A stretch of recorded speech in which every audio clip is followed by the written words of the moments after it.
One of the most things that was really important to me was that if I wanted to run for the leadership of the Ontario Liberal Party, that I needed to have a plan.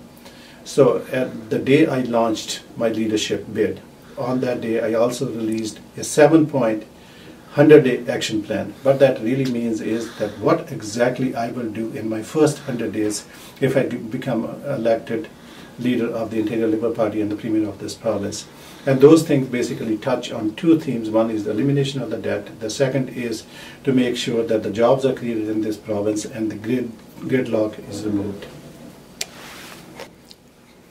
70% of the future jobs in Ontario, and for that matter in the world, is going to require some sort of post-secondary education. So we want to make sure that anybody who is going to be our future workers has an affordable access to the education system. So for that reason, I'm promoting that the businesses who can sponsor a student for a recognized university or college program, they should be able to have 30% tax credit given to them. If they cannot use that 30% tax credit, they should be able to carry forward for 5 years. It does two things in my mind. The one is it shifts the burden of education costs to the businesses. The second is businesses will have some say of sponsoring students to the program in which there will be a need for future workers in their industry.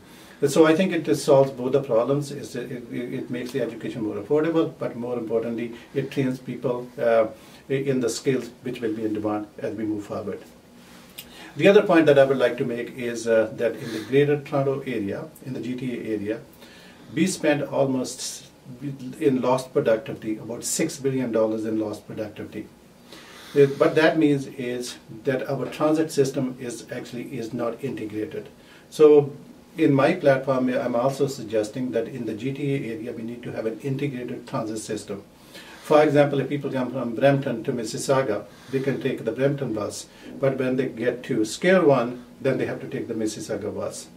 And so that is not a very efficient system. So what we need to make sure is that the routes are integrated. People should have seamless access to transit system as they move around in the GTA area. I think that will help us to increase our productivity. It will ease the gridlock, but more importantly, it will make the life of the people much more easier.